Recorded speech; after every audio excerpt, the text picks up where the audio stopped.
बिहार चुनाव में समीकरण बहुत बड़ा मायने रखता है। हर पार्टी समीकरण साधने का प्रयास करती है कि उनके पास किन किन जातियों का समीकरण है। आईपी गुप्ता के पास कोई भी समीकरण नहीं है, सिर्फ और सिर्फ अपनी जात के वोटर्स हैं, जात के कुछ लोग हैं जो उन्हें आप किसी भी कीमत पे आज के डेट में आईपी गुप्ता और पवन समाज गले की वो हड्डी है, न आप इसको निगल पाएंगे और ना ही उगल पाएंगे। पूरी तरह से तैयार मूड में है और कोर कमेटी के बैठक में कौन कौन हमारे उम्मीदवार हो सकते हैं, नहीं हो सकते हैं, एक एक उम्मीदवारों की स्क्रीनिंग हो रही है। किस तरह से जात से जमात की ओर बढ़ रहे हैं और हमारे जहाँ जहाँ सदस्यता अभियान चल रहा है, हमारे जाति के अलावा वो सभी जातियों के लोग उसमें जुड़ रहे हैं। राजपूत भाई हैं, भूमिहार भाई हैं, रविदास समाज के लोग हैं, मुसलमान समाज के लोग हैं, धानुक जाति के लोग हैं।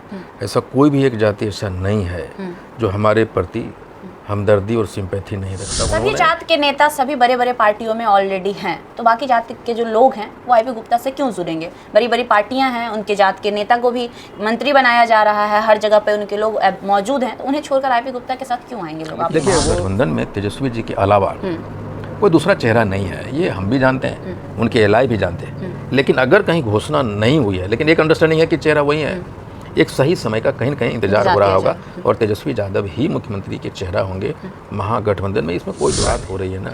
सभी लोग कह रहे हैं कि हम नीतीश जी के नेतृत्व में चुनाव लड़ेंगे, लेकिन ये नहीं कह रहा है कि हमारा मुख्यमंत्री नीतीश जी होंगे। बिल्कुल, उनको नेता मान रहा है, लोगों के नेतृत्व में लड़ेगा, लेकिन भाजपा वाले अभी तक उनको मुख्यमंत्री चेहरा घोषित करने से झिझक रही है। देखिए, बिहार में विधानसभा चुनाव होना है इसी वर्ष और पूरे बिहार में भूचाल आया हुआ है। सभी राजनीतिक दल जो है जोरों शोरों से लगी हुई है। चर्चे का विषय बने हुए हैं आईपी गुप्ता, वो इसलिए क्योंकि इन्होंने जो कहा था, जो संकल्प लिया था, वो पूरा कर दिया और सभी पार्टियों को हिलाने का काम किया। ऐसा हम इसलिए कह रहे हैं कि जब इन्होंने शुरुआत की थी, हाको रथ हम पान हैं, तब कोई भी पार्टी इन्हें तवज्जो नहीं दे रही थी। जब हम बात करते थे उनसे तो कहते थे अरे क्या है, ऐसी रैलियां हजार होती है, हर रोज होती है। लेकिन जब आईपी गुप्ता ने गांधी मैदान भरा और ये साबित किया कि हाको रथ हम पान जो आंदोलन है वो एक बहुत बड़ा आंदोलन है, तब जाकर इनकी चर्चाएं हर पार्टियों में होने लगी। लेकिन अब सवाल ये है कि इन्होंने पार्टी भी बना ली है और इन्होंने 140 सीट पर ऐलान भी कर दिया है कि हम चुनाव लड़ेंगे और अपने कैंडिडेट्स उतारेंगे। तो क्या वाकई आईपी गुप्ता की जो पार्टी है, आईआईपी पार्टी, वो चुनाव लड़ेगी 140 सीटों पर, या फिर बदलाव आने वाले समय में हो सकता है? चुनाव बहुत नजदीक है। पहले तो बहुत बहुत स्वागत करेंगे sir. Thank you very much. बहुत बड़ा ऐलान किया है आपने कि मैं बिहार के 140 सीटों पर चुनाव लड़ूंगा। कैसे चुनाव लड़ेंगे और क्या रणनीति आपने तैयार की है सर? देखिए, बाकी लोगों के लिए तो बड़ी बात होगी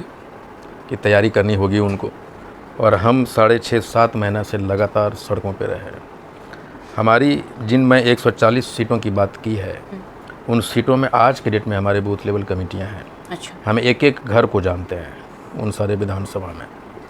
हम पूरी तरह से तैयार मूड में हैं और कोर कमेटी के बैठक में कौन कौन हमारे उम्मीदवार हो सकते हैं, नहीं हो सकते हैं, एक एक उम्मीदवारों की स्क्रीनिंग हो रही है। हमारे प्रो कॉन्स क्या हैं, कैसे हैं, बूथ की दूरियां कितनी हैं हमारे लोगों से, ये सारी चीज़ें हम कर रहे हैं। और हमको लगता है कि बहुत जल्द आने वाले 10 से 12 दिन में जब मैं बिहार की यात्रा पे दोबारा निकलूँगा, विधानसभा में जाऊँगा, अपने लोगों से मिलूँगा। अच्छा, आगे फिर आप यात्रा करने वाले हैं? बिल्कुल।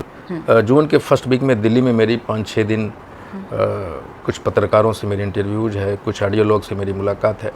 वो लगातार हमें कॉल कर रहे थे। 4-5 दिन का मेरा एक दिल्ली प्रवास होगा। जब उधर से लौटेंगे, हम किस तरह से जात से जमात की ओर बढ़ रहे हैं और हमारे जहाँ जहाँ सदस्यता अभियान चल रहा है, हमारे जाति के अलावा वो सभी जातियों के लोग उसमें जुड़ रहे हैं। और बिहार में बहुत सारे ऐसे जातिगत संगठन हैं जो स्ट्रगल कर रहे हैं रोड पे, वो सारे लोग हमसे मिलने के लिए आ रहे हैं ना। वो तो हम बिहार के उन हर सारे विधानसभा में जाएंगे जो हमने 140 विधानसभा का लिस्ट जारी किया। साथ ही आने वाले समय में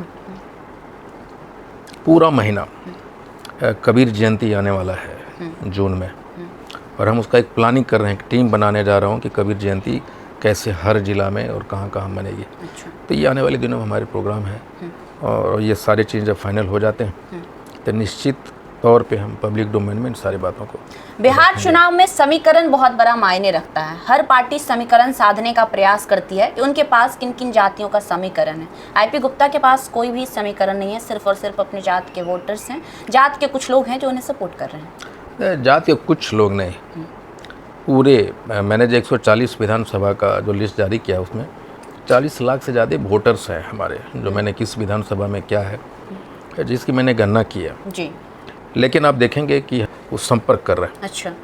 तो आने वाले दिनों में मैं खुलासा करूंगा कि कौन कौन सा जातिगत संगठन है, कौन कौन से संस्था हैं, कौन कौन सी पार्टियां हैं जो हमारे साथ आएंगी। अच्छा।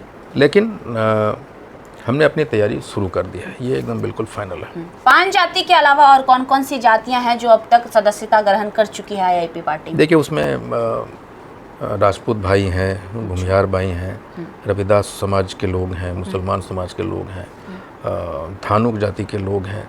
ऐसा कोई भी एक जाति ऐसा नहीं है जो हमारे प्रति हमदर्दी और सिंपैथी नहीं रखता। उन्होंने सारे बिहार की जितनी भी जातियां वे देश की जातियां हमारे ऊपर एक सिंपैथी की नज़र से देख रहा है कि ये तांती तत्वा समाज के लोग किस तरह से स्ट्रगल करके 78 बरस सिर्फ हम बनाने में लगे रहे।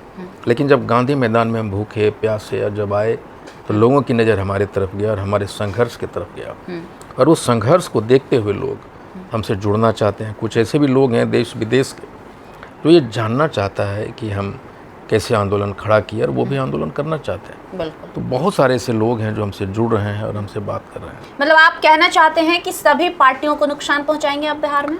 मैं किसको नुकसान पहुंचाऊंगा मैं ये नहीं कहना चाहता, लेकिन ये हमारी संघर्ष एक नए समाज के निर्माण में योगदान करेगा, ये मैं कहना चाहता हूँ। मैं किसको हानि पहुंचाऊंगा किसको नहीं पहुंचाऊंगा ये तो वो लोग समझ रहे हैं कि हम लोग कभी हमेशा से कोर वोटर रहे हैं, कभी कांग्रेस के, कभी राजद के, और उसके बाद नीतीश और मोदी जी के, खासकर मोदी जी के, भाजपा के रहे हैं।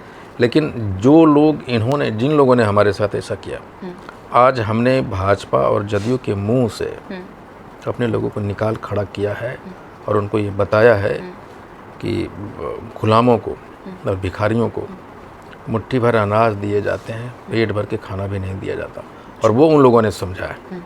और इसलिए अगर किसी को राजनीतिक तौर पे घाटा होने वाला है हमारे अकेले लड़ने से, तो निश्चित तौर पे उन सारे पार्टियों को होगा जो हमारे वोट ले रहे थे, उसमें एनडीए के लोग ज़्यादा होंगे, अधिक होंगे। बिल्कुल। सभी जात के नेता सभी बड़े बड़े पार्टियों में ऑलरेडी हैं, तो बाकी जात के जो लोग हैं वो आईपी गुप्ता से क्यों जुड़ेंगे? बड़ी बड़ी पार्टियां हैं, उनके जात के नेता को भी मंत्री बनाया जा रहा है, हर जगह पे उनके लोग मौजूद हैं, तो उन्हें छोड़कर आईपी गुप्ता के साथ क्यों आएंगे लोग? आपने देखिए कहा वो कि सभी जाति के लोग आपके साथ आ रहे हैं। देखिए मैंने ये कहा कि मेरे संघर्ष सभी को प्रभावित किया है।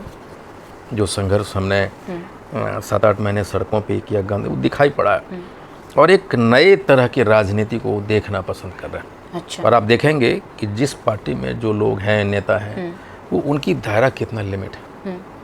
आप देखेंगे उसमें परिवारवाद कितना है, अच्छा, उसमें अपनावाद कितना है। जो लोग उनको नेता बना रहा है ना, पिछले 25 बरस से 40 बरस से उनका झोला ढो रहा है, उनके घर में उसके बच्चे अच्छे स्कूल में नहीं पढ़ रहे। अच्छा। तो मेरा ये मकसद है कि वैसे लोगों को 100% चांस दें, या उनको बढ़ाने में जहाँ से बढ़ना चाहते हैं कि वो भी राजनीति के मुख्य धारा में आ सके। जैसे धानुक समाज के लोग हैं, आप जैसे मान लीजिए धानुक समाज के लोग हैं, या पिछले 10 बरस से साहनी समाज के लोग हैं, लोहार समाज के लोग हैं, जिनको हाथी पे रख उनका भी आरक्षण छीना गया।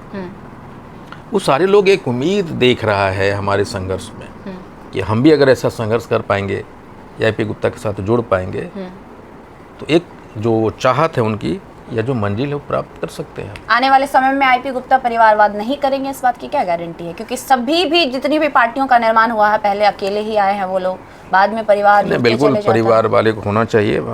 पूरा पान समाज मेरा परिवार है। अच्छा। पान समाज में कोई भी बढ़ेगा तो मुझे लगेगा कि मेरा परिवार ही बढ़ रहा है। लेकिन मैं चाहता हूँ कि परिवारों से ही तो देश बनता है। वो चाहे आपका परिवार हो, उनका कोई भी होगा, किसी का तो परिवार होगा। लेकिन अभी ये इन सारे प्रश्नों में उलझना नहीं चाहता, तत्कालिक है, बहुत तत्कालिक है। मेरा लक्ष्य है कि हमारा आरक्षण मुझे वापस मिले, और जिस दिन मेरा आरक्षण मुझे वापस मिलेगा, एक तरह से मेरे प्रायश्चित का वो फल मिलेगा, एक मंजिल मिलेगी। दोनों ही पार्टियों में चर्चा चल रही है। इनफैक्ट आपने बताया पिछली बार हमें कि ऑफर्स भी आ रहे हैं। आईपी गुप्ता का झुकाव किस ओर हो सकता है? आईपी गुप्ता का झुकाव उस ओर होगा जिस ओर आरक्षण की मांग बहुत मजबूती आरक्षण की मांग को समर्थन मिलेगा मजबूती से। उस ओर हम और हमारे पूरा पान समाज और हमारे सोच को समर्थन करने वाले लोग उधर जाएंगे। सुनने में आया ऑफिस वगैरह भी आपने पटना में डाल दिया है। हाँ, और इंडियन इनकलाब पार्टी का ऑफिस हमने बनाया है, वो अंडर फर्निशिंग है। हमको लगता है 1 या 2 तारीख उसका उद्घाटन बाकायदा करेंगे और आपको भी ज़रूर बुलाएंगे उद्घाटन के समय में। आगे फिर कोई कांग्रेस से बातचीत होने वाली है आईपी गुप्ता की, क्योंकि राहुल गांधी के करीबी थे इससे पहले आईपी गुप्ता जी? देखिए, वो हर पार्टी हमसे संपर्क कर रही है, साधना चाहती है, क्योंकि आप किसी भी कीमत पे आज के डेट में आईपी गुप्ता और पान समाज गले की वो हड्डी है, न आप इसको निगल पाएंगे और ना ही उगल पाएंगे। तो जो भी लोग राजनीति करते हैं वो छोटे छोटे गतिविधियों पे ध्यान रखते हैं, और ये तो बहुत बड़ी बात थी ना गांधी मैदान को भर जाना। और गांधी मैदान हमेशा बिहार में परिवर्तन की भूमि रही है, और जो भी गांधी मैदान को भरा है वो परिवर्तन की शुरुआत वहाँ से होती है। और आईपी गुप्ता और पान समाज उसी परिवर्तन करने के बिहार के राजनीति में परिवर्तन करने की एक अग्रसर वो भीड़ है। इसलिए कोई भी बात, सभी कहते हैं राजनीति में बात होती रहती है, और निश्चित तौर पे हमें कोई बात नहीं करे कोई भी पार्टियाँ, हमें और उनके लिए ये बिल्कुल स्वाभाविक बात है। आखिरी सवाल, राजनीतिक पार्टी बना ही चुके हैं तो बिहार में मुख्यमंत्री चेहरे पर प्रश्न चिन्ह लगा हुआ है। दोनों ही पार्टी ने ये अनाउंसमेंट कर दिया है, दोनों ही दलों ने, गठबंधन ने, कि हम नीतीश कुमार के नेतृत्व में लड़ेंगे, और दूसरे गठबंधन की बात कर ले तो उन्होंने कहा हम तेजस्वी के नेतृत्व में लड़ेंगे। अभी तक मुख्यमंत्री चेहरा को लेकर प्रश्न चिन्ह लगा हुआ है। क्या लगता है कि आखिर क्यों ये प्रश्न चिन्ह है? वैसे तो चेहरे कई हैं। देखिए, महागठबंधन में एक सही समय का इंतजार, हमको जहाँ तक लगता है एक सही समय का इंतजार किया जा रहा होगा, लेकिन महागठबंधन में तेजस्वी जी के अलावा कोई दूसरा चेहरा नहीं है, ये हम भी जानते हैं, उनके एलआई भी जानते हैं। लेकिन अगर कहीं घोषणा नहीं हुई है, लेकिन एक अंडरस्टैंडिंग है कि चेहरा वही है, एक सही समय का कहीं न कहीं इंतजार हो रहा होगा, और तेजस्वी यादव ही मुख्यमंत्री के चेहरा होंगे महागठबंधन में, इसमें कोई दो राय नहीं है। जहाँ तक एनडीए गठबंधन को लेकर, जहाँ तक एनडीए की जो बात हो रही है ना, सभी लोग कह रहे हैं कि हम नीतीश जी के नेतृत्व में चुनाव लड़ेंगे, लेकिन ये नहीं कह रहा है कि हमारा मुख्यमंत्री नीतीश जी होंगे। बिल्कुल, उनको नेता मान रहा है, लोगों के नेतृत्व में लड़ेगा, लेकिन भाजपा वाले अभी तक उनको मुख्यमंत्री चेहरा घोषित करने से झिझक रही है। अभी तक क्यों नहीं किया? जब नेतृत्व आप करना चाहते हैं तो प्रधानमंत्री जी, अमित शाह जी, नड्डा जी, या बिहार का जो भी नेतृत्व है भाजपा को, उनको कहने में क्या दिक्कत है? बिल्कुल, नेतृत्व स्वीकार रहे हैं तो मुख्यमंत्री भी बनाएंगे, मुख्यमंत्री का चेहरा होंगे और उन्हीं के नेतृत्व में लड़ेंगे, ये बात कहने में क्या झिझक है? कहीं ऐसा तो नहीं कि नीतीश कुमार जी के साथ भी एकनाथ शिंदे वाला हाल होने वाला है? विपक्ष लगातार ये कटाक्ष कर रही है। देखिए, नीतीश कुमार जी एकनाथ शिंदे नहीं है। नीतीश कुमार जी भारत का वो राजनीति का चाणक्य है जिसको समझ पाना, अच्छे कहीं न कहीं नीतीश कुमार भी अपने आप को समझ पाने में फेल करते होंगे। एकनाथ शिंदे और नीतीश कुमार में जमीन आसमान का अंदर। एकनाथ शिंदे नीतीश कुमार किसी भी कीमत पे नहीं हो सकते, वो हमेशा अपने शर्तों पे राजनीति किया है नीतीश कुमार जी। और मुझे ये कहने में थोड़ा भी झिझक नहीं है, मुझे अच्छा लगता है ऐसे लोग जो अपने शर्तों पे राजनीति करता हो, तो वहाँ अभी भी झिझक है। और भाजपा वाले कहीं न कहीं उनके मन में कोई बात है, इसीलिए उनको भाजपा वाले चाह रहे हैं कि हमारा कोई मुख्यमंत्री हो, इसलिए नीतीश कुमार जी को चेहरा घोषित नहीं कर रहे हैं। उनके लीडरशिप में उनको विजय मिलेगा ये पता है उनको, ये पता है, इसलिए वो नेतृत्व मान रहे हैं।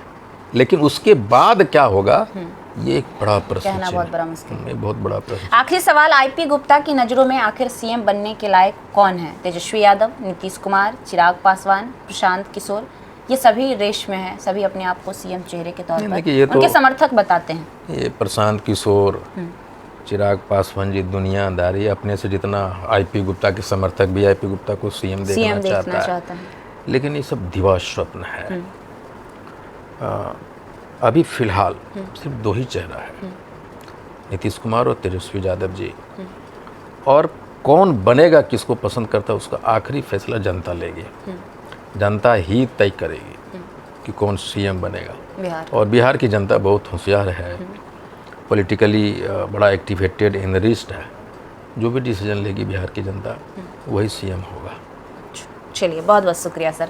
तो देखिए, हमारे साथ बातचीत कर रहे थे engineer IP Gupta, IP party के सुप्रीमो भी अब आप इन्हें कह सकते हैं। इन्होंने पार्टी लॉन्च भी कर दी है, पार्टी में सदस्यता अभियान भी शुरू कर चुके हैं। इनफैक्ट इन्होंने 140 सीटों की घोषणा भी कर दी है और बहुत जल्द उन सीटों पर कौन कौन चुनाव लड़ेंगे इसकी भी तैयारी इनकी शुरू हो चुकी है। कौन बनेंगे, कौन रहेंगे, उनके बारे में भी ये बहुत जल्द खुलासा करेंगे।